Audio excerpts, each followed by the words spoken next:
Ingram Smith, Bud Elliott, back again for another episode of the Nolecast. Bud, spring officially wrapped up yesterday, Sunday, with their final practice of the year. That obviously a lot of people were able to watch the spring showcase on Saturday, and I don't know that we'll spend a whole lot of time breaking that down, but we can, discuss what we saw and what kind of trends that we saw throughout all the practices leading up to it that were prevalent in that game and what some of the takeaways may be. Look forward to this conversation as always. Want to thank our friends, the legendary Home Loan Group, led by Shannon, done more than 550 Nolecast home loans over their time. For the gentleman whose voice you will see soon hear. And Bud, you've worked with him twice, had nothing but great experience. Is it? Can we start over? We're not live. Oh, we are live. All right. So, yeah, dude. No, I really enjoyed working with Chad. Did an awesome job. 500 Nolecast loans is incredible. How was the pregame Battles End thing? We are live. That's awesome. No, man, it was great. We did 4 events over the weekend. The event Friday night with the moon was it was of larger scale than anything that we've done before. It was a lot of fun. It was great to hear from Coach Norvell. I thought, Coach he was in his element.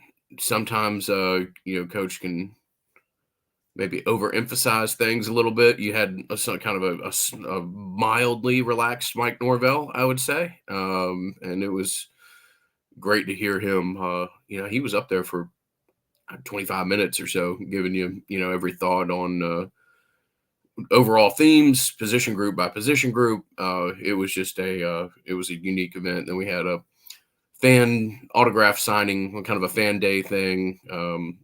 That was great. Got a bunch of, always great to see kids be able to interact with, football players and get balls and posters and pictures taken. And it's also a great reminder as to how many just exceptional young men make up the Florida State football team. They've got a great locker room with a lot of really good people on it, and it's great to see them interact with fans as well.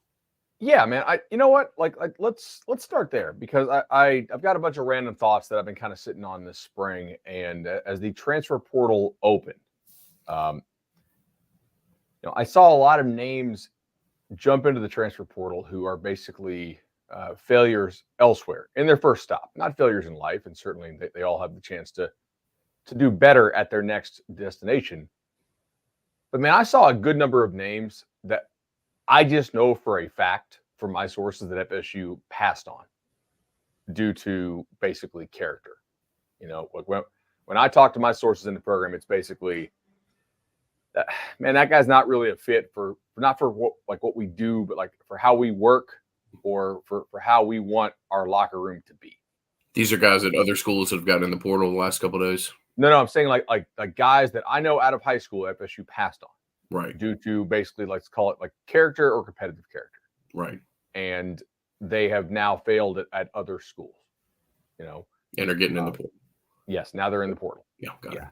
So I think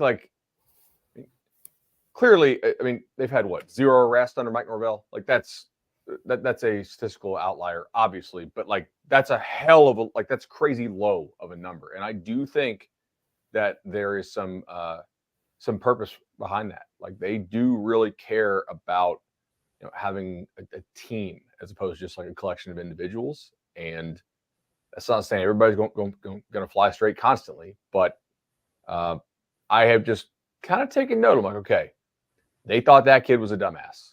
They didn't like how that kid acted. They did their homework on this kid and just said, that's not a fit for our locker room.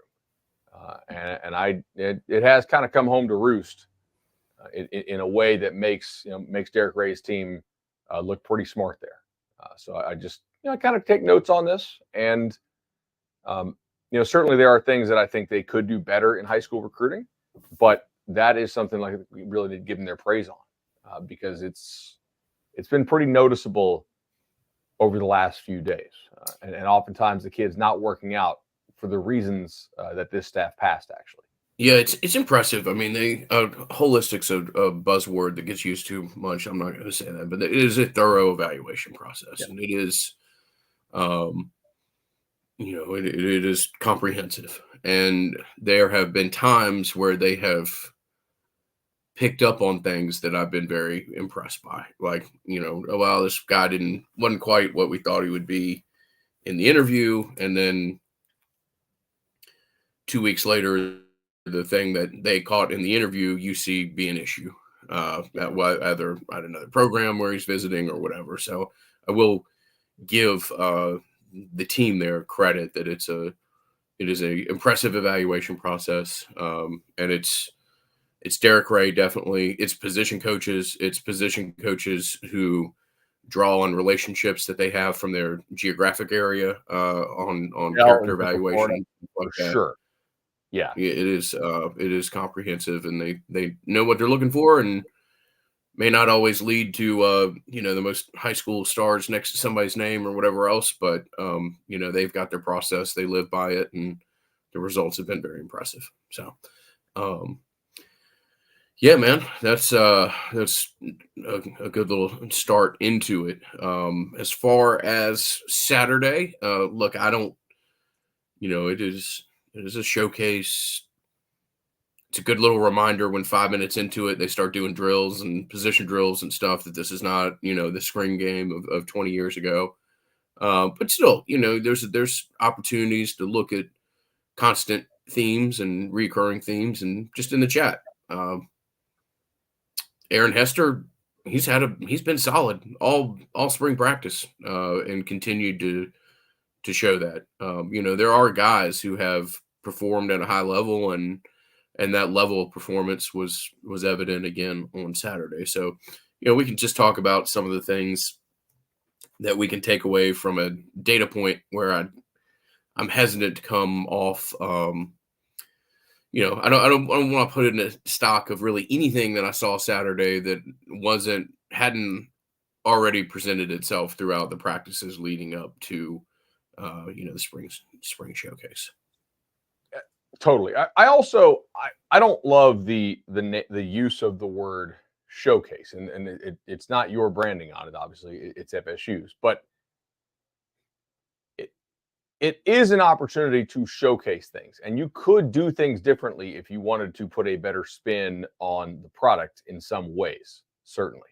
But that is not what we saw. It is really, they should just call it Florida State live practice, because that's basically what it is. And Norvell and his program are about the work.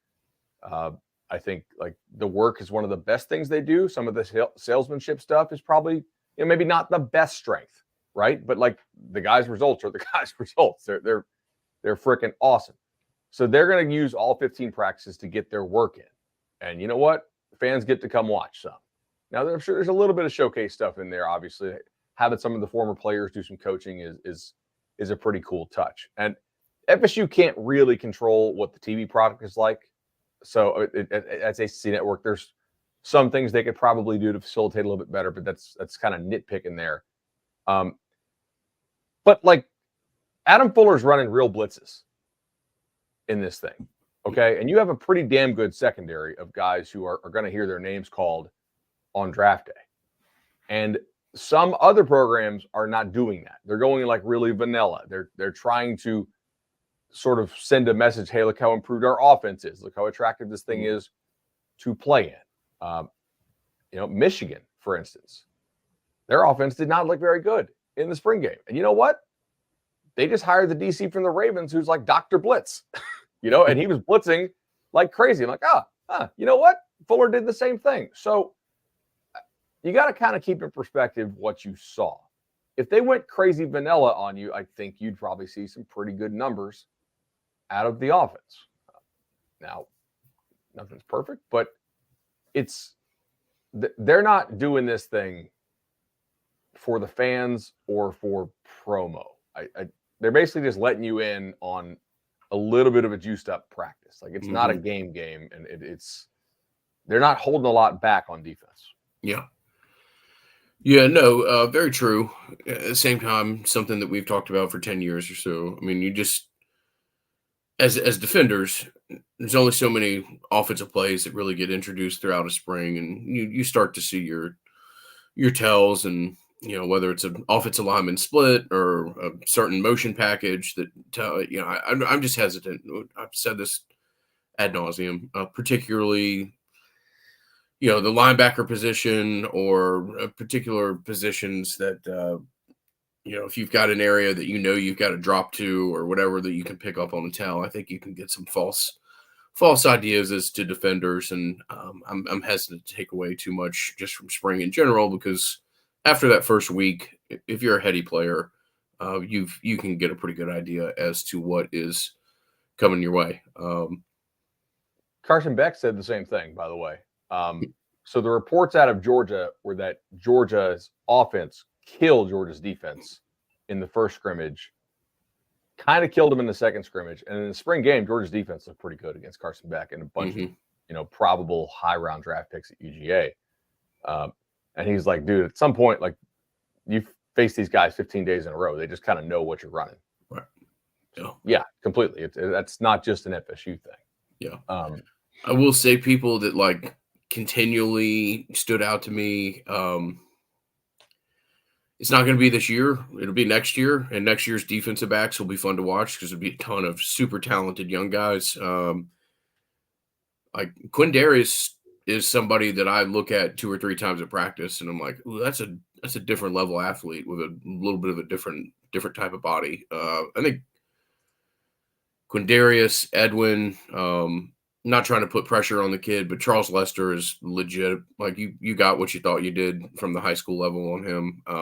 There's a whole lot of young defensive backs that are going to watch Fintrell and AZ take the majority of the snaps this year, and Earl Little at the nickel position most likely. But man, the future is wildly bright as to what's out there, and a lot of those kids had really solid spring. I didn't see the first half of spring.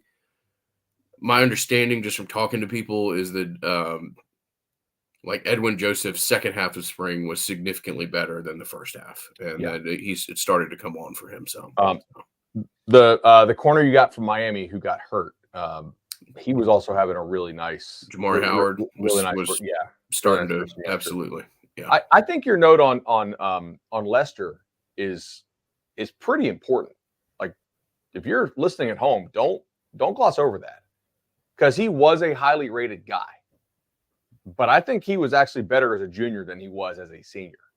So it's nice to see in his first semester on campus that he is bouncing back and playing, I think, to that level that you hoped he would be based off his junior stuff and based off his camp performances. On the field as a senior, I didn't think he was amazing, right? Like he actually got, not to say cooked, but he got beat more than I was like, damn, I'd like to see a little bit more out of Charles Lester as a senior. So it's really good to see that he is bouncing back in that way, man. That's maybe not bouncing back, but like just meeting the expectations, the really high expectations that he had coming out of his junior year of high school. Like that's a good note there.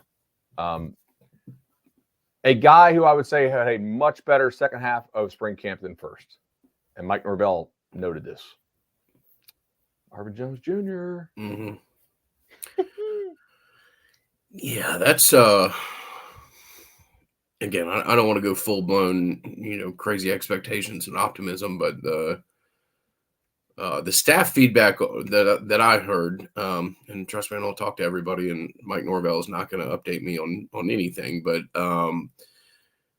they were pretty pleased with Jones Jr., the people that I talked to throughout spring. Now, he probably, continued to raise his game and maybe did it in a manner in which they didn't think it was just a one-off play or whatever else. Should we expect that kid to be an All-American or something like that? No, let's not get crazy. But that is the type of spring that you would want to see from a kid if you thought that there was this vast amount of kind of untapped potential there. And again, I'm not trying to get into just tons of hyperbole and stuff, but that kid has a takeoff that is different than anything I've seen. That's a first step that is truly unique. And I think you've got a great complementary piece in Sione Lolo-LaHela, who's just tough as hell and solid and consistent. Tomo Durajay saw some action at end, but as again, when you're out there at practice, you got 8 different position groups going on at once. It's not like just because you're at practice doesn't mean you have an idea as to what's going on. Let me put it that way. When I saw him as spring went on, it looked more like he was repping, on the interior and in certain packages. But I think you should be really excited about what you have at and edge and what that's going to look like. Pat Payton was Pat Payton all spring and continued to work really hard, and I think he's put himself in a place to have another really special year. If I said, hey, Patrick Payton is going to command double teams, and Marvin Jones Jr. is going to have a lot of one-on-one blocking opportunities, I feel very good about where FSU sits in those situations right now. I'd say number 5 is probably going to be an All-American too, if that's the case. If you have to double Payton, I'm not sure what you're doing with Farmer. Good luck.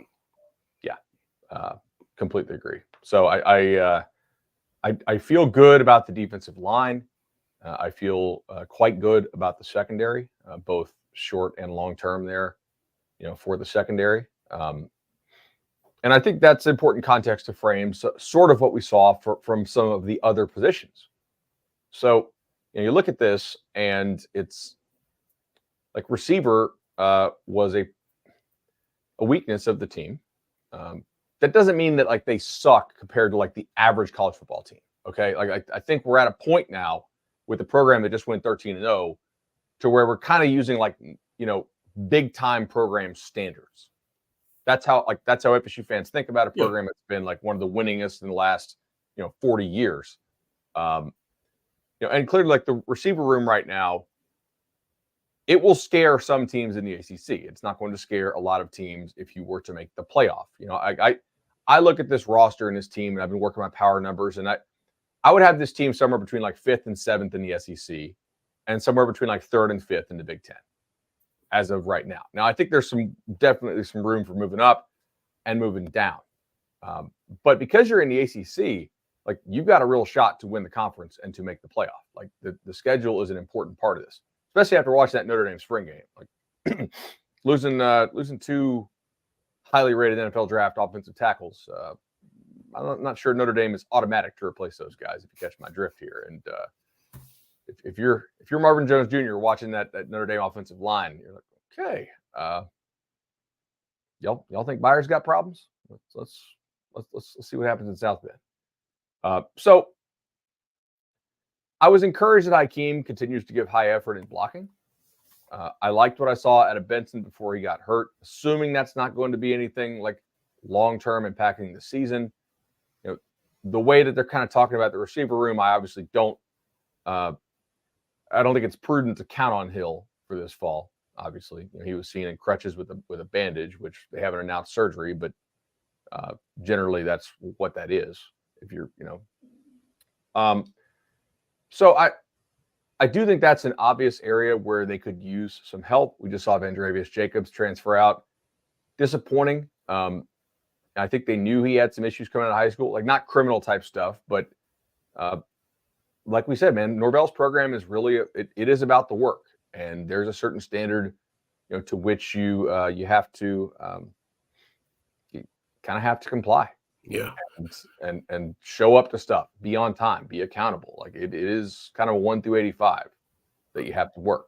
Mike is all over every practice group, literally running around practice to every drill, but if you're playing wide receiver for Mike Norvell, you realize he's going to be hands-on. I mean, he is very active, and the expectations are very high on every drill, every rep, everything.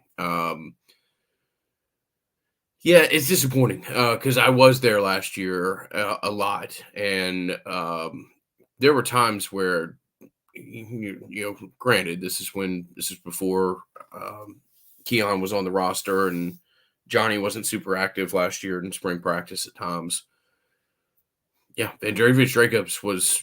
If you just walked in there, no idea as to who was who on the roster or what age anybody else was, you could have left practice thinking that was your number 1 wide receiver. I mean, the kid flashed last year in a really impressive way.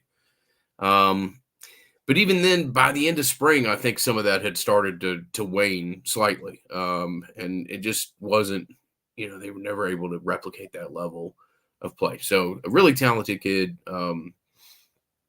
Wish him the best. He'll have success somewhere, assuming he goes to the right place and continues to work at it. And wide receiver is just it's a position to watch. There's just probably some. It's just a place that if you're going to play at Florida State, there's an expectation from the head coach, and he's very hands-on, and it's a position that there's standards got to be met. So obviously, like, you can't comment on it and probably shouldn't. But watching the spring game, there were big time opportunities for some guys to stand out, and they just didn't. And I personally, I'm like, okay, that's probably the end of the line. If you haven't been able to stand out in this receiver room so far, and this is your fourth year in the program, might need to go, drop down a level, whether that's maybe to a bottom half P4 type team, or maybe go play some G4 ball or some group of 5 ball somewhere else on some of these guys. But I mean, that's sort of an obvious area that that they could improve. I'm definitely not out on Hakeem. I think they're going to give that guy a lot of reps because he does, he is blocking. Got to have more consistency in the routes. Got to catch the ball consistently. I mean, look, but you don't go get a 5-star wide receiver to block. But what is blocking indicative of? Effort and buy-in. Okay, buy-in, right? Yeah, so that's there. I've gotten to know Hakeem slightly over the past 2 years. Kid who works really hard, very humble. I have 100% faith that Hakeem Williams at the end of the day is going to blossom into the athlete that you see walk into practice. Okay. Very hard worker. Mike knows the potential there. Okay.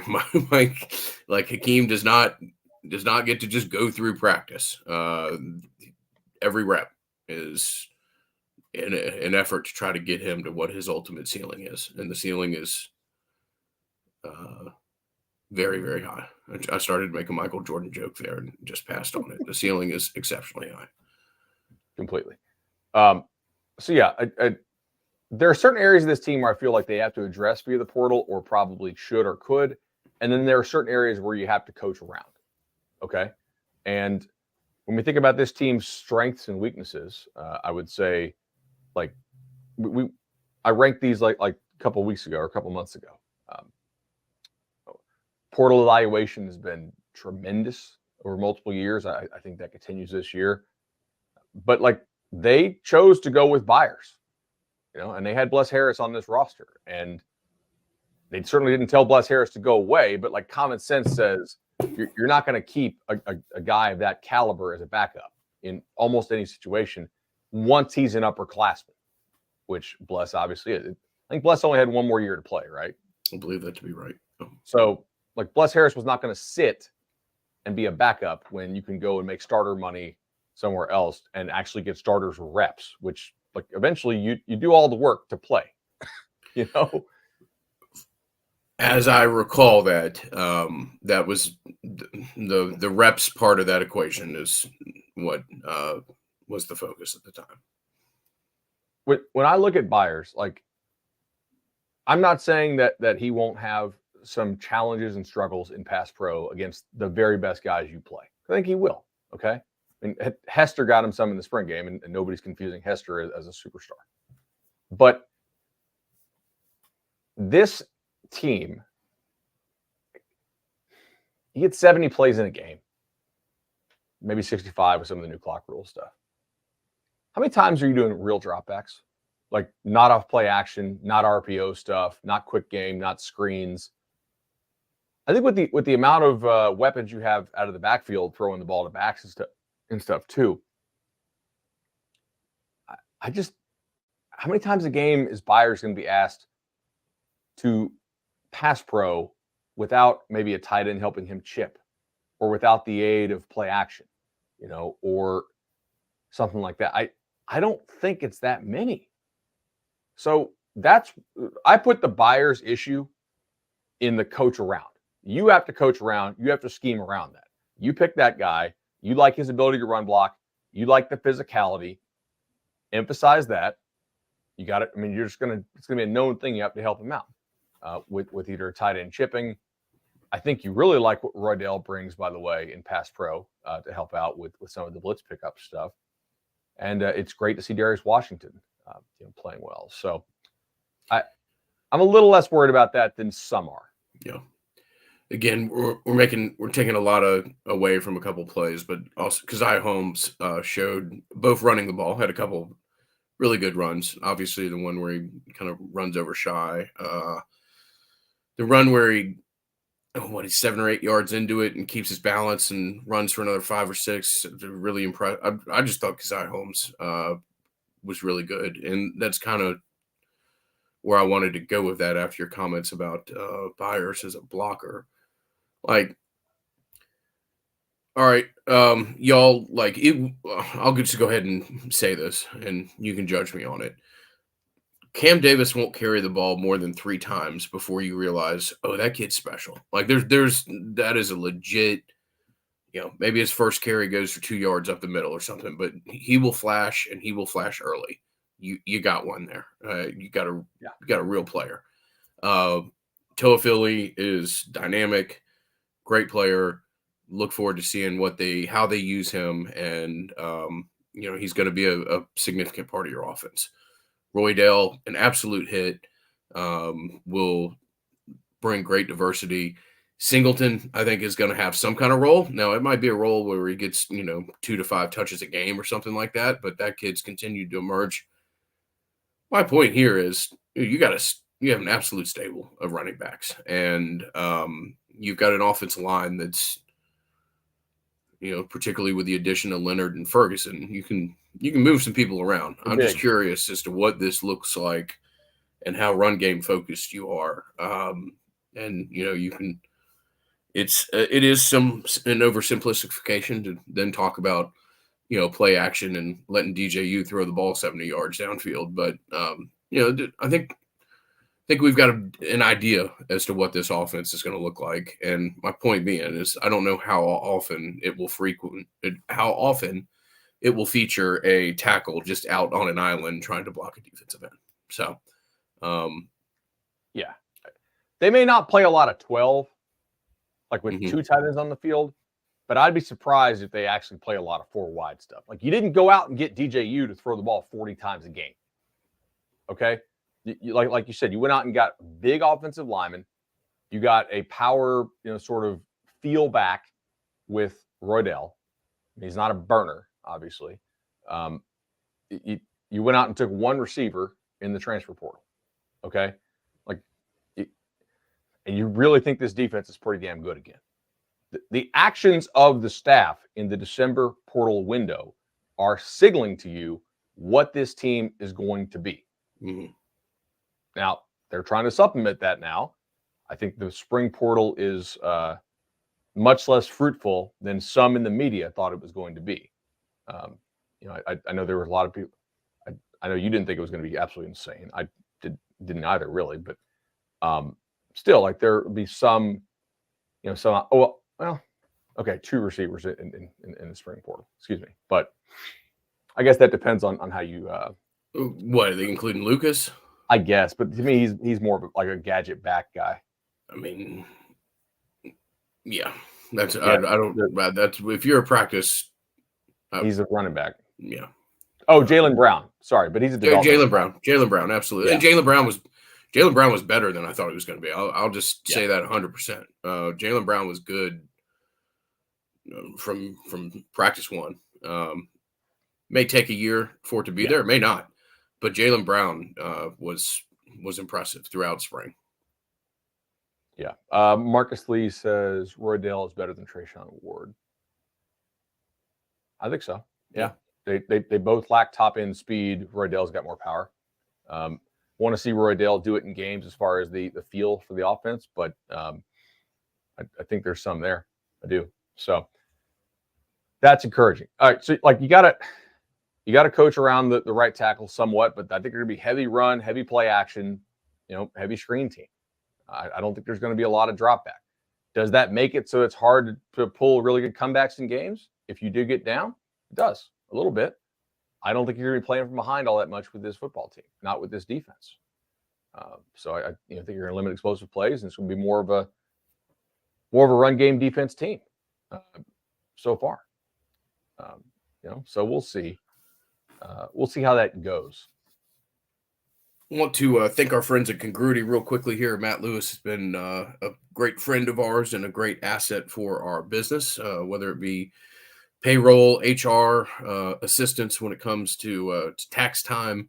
I can just tell you, having touched on multiple points here with Matt over the past couple of years, multiple businesses, that Congruity is absolutely your friend. CongruityHR.com is the website, congruityhr.com/Noles for a FSU specific web page generated by our relationship, or reflective of our relationship over the years.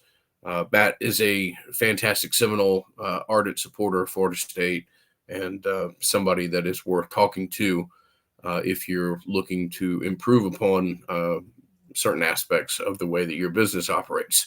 Big thank you to Congruity for their support of the Nolecast. Awesome partners of ours for sure. See. Chat says it worked for Harbaugh in Michigan. Yeah, I don't think this team is that level of team. Also, it worked for Harbaugh in Michigan. Like, guys, JJ McCarthy is odds on now to be a top 5 pick in the draft. Like, he doesn't suck. So yes, but stylistically, yeah, I think they will try to try to pound some teams this year and see how that goes. We have also seen that Norvell has absolutely been willing to use the backs in the pass protection game a lot. Go back to his time at Memphis. We profiled this 3 shows ago when they threw a whole lot of balls to backs. Like the one year the guy caught 70 balls. I mean, they're going to manufacture touches for Jalen Lucas to try to create explosive plays. Some will work and some will probably hit pretty big. I think they are okay with that little, kind of boom bust type thing.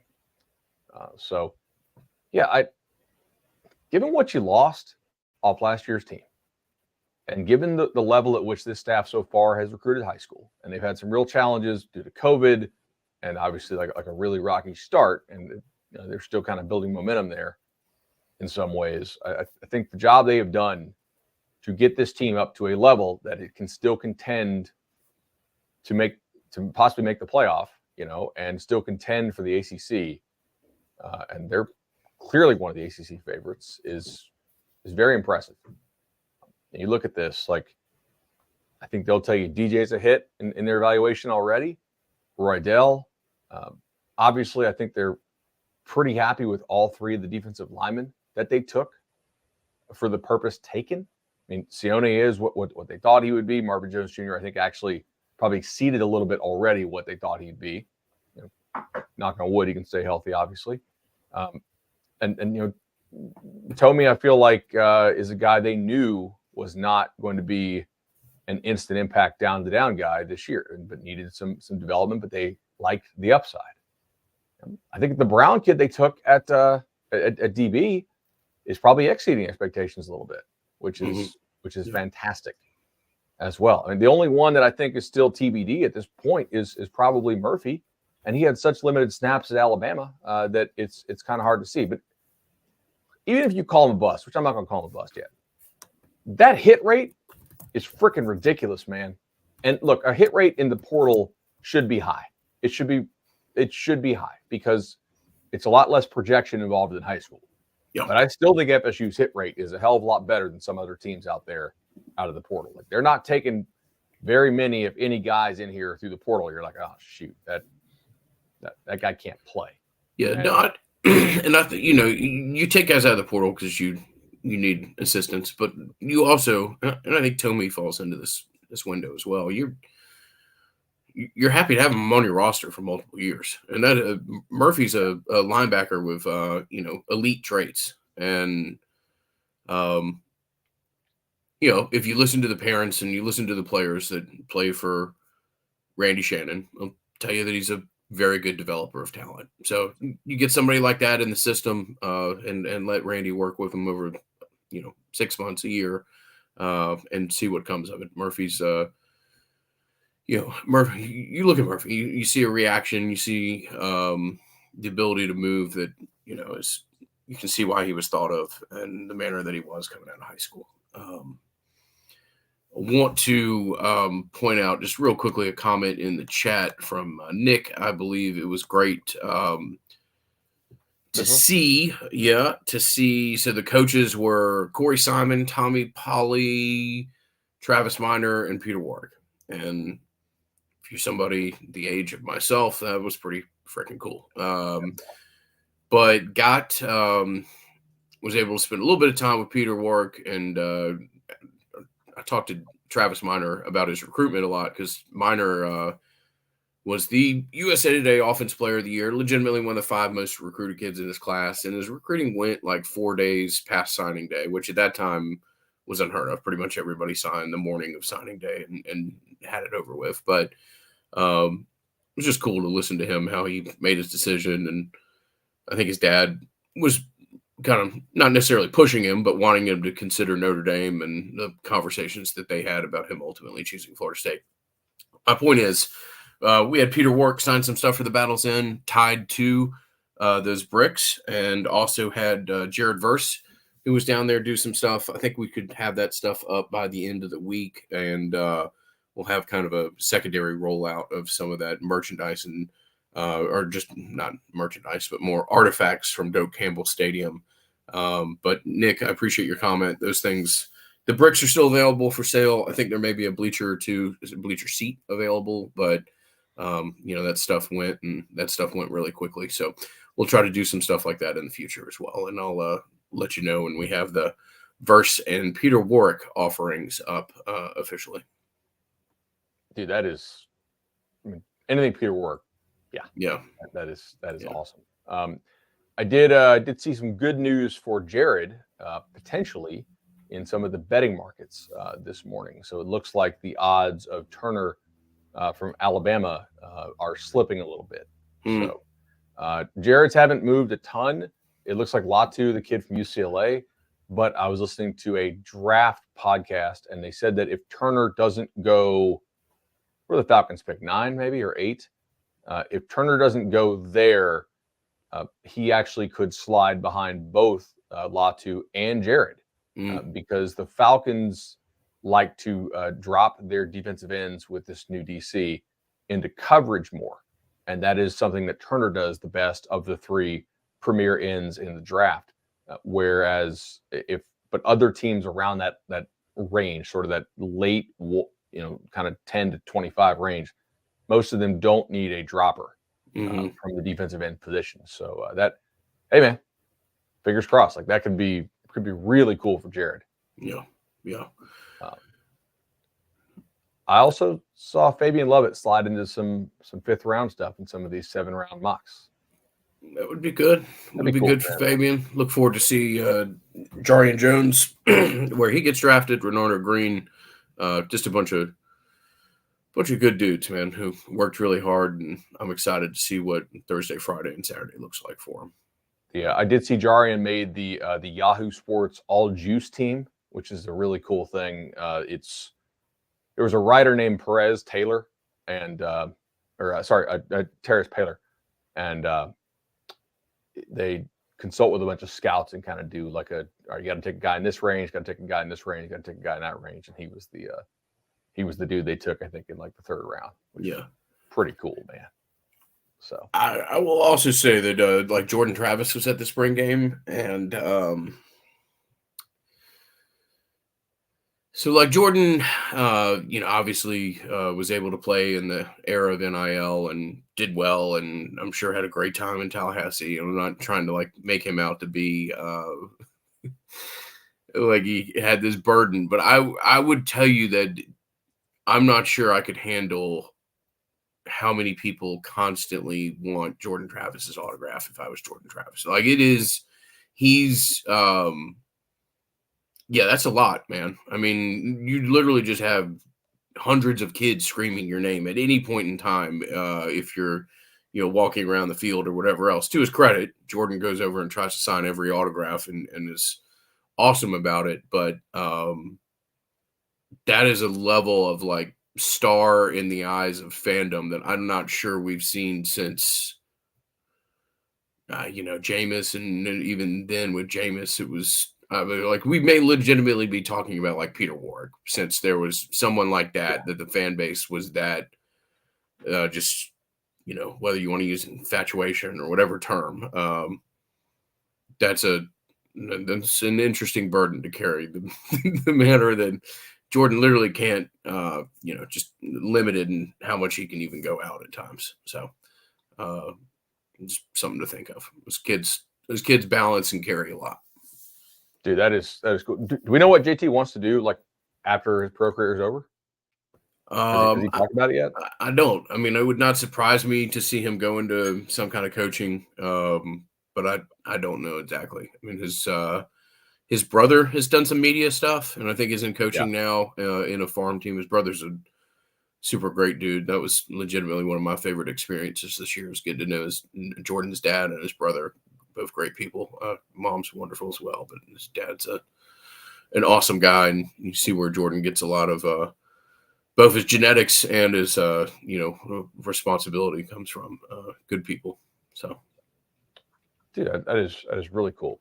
All right, so other transfer portal type stuff. Again, it's not a great portal cycle so far. We'll see if anything else changes this weekend.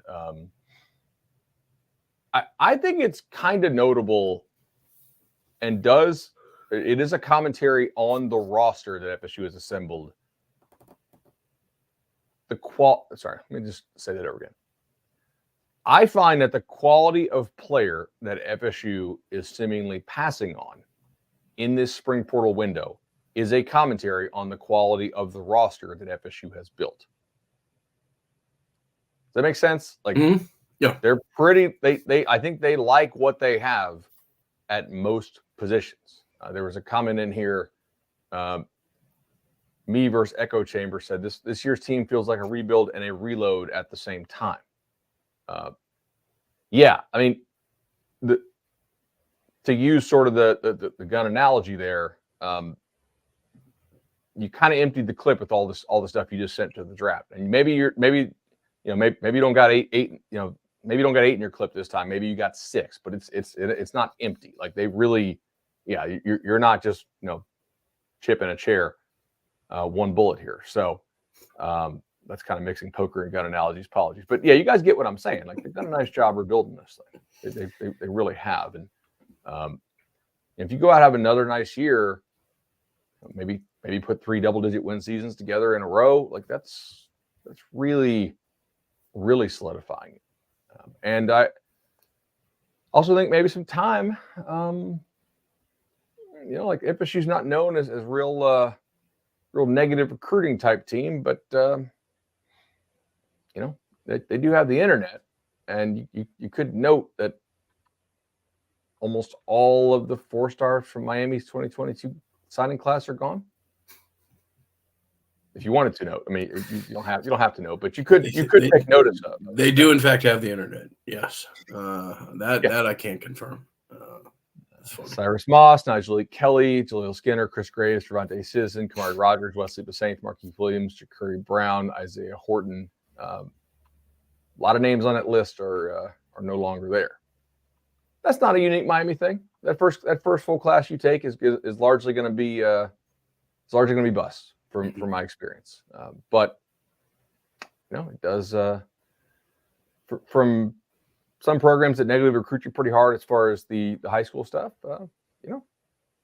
might be able to kind of point around, be like, hey, Spider-Man meme.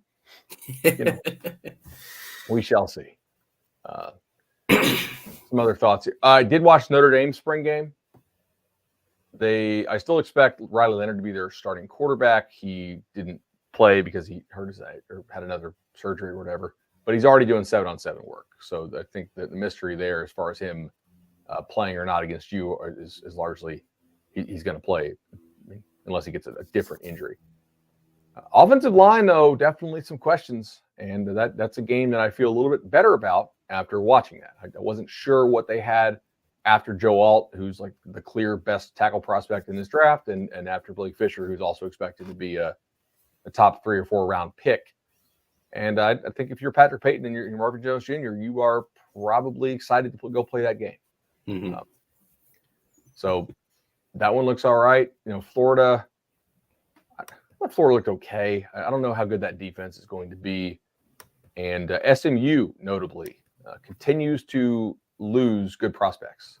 I was operating with a list of sort of teams that I think are very likely to win the league, which for me is basically Florida State, Clemson, Miami in some order, and then sort of a slightly larger outer circle, which would include Virginia Tech and NC State, mainly for scheduling reasons because of some of the teams they do and don't draw. And then a slightly larger list, like if everything goes perfect, could you have a dream season? And that sort of outer ring included SMU, but it no longer does. I'm now out on the ceiling of SMU. You lose a starting tackle, you lose a starting center that Oklahoma wanted very badly. You lose a decent D lineman. That's just too much for a team like SMU to lose as it makes the transition to the ACC, and that's a road game you play. So keeping the fans apprised on that. You're a big boy program. You have what should be a lot of gimmies on this schedule. I think. It's college football, stuff happens, but it do. A lot of fun trips on this year's schedule, even if you aren't going to Dublin. Trip to Chicago, trip to Dallas. Good times. So absolutely, man. No better place to have good times than Charlie Park. I did not get up there on this trip, but I do have reservations for this next weekend as I go back.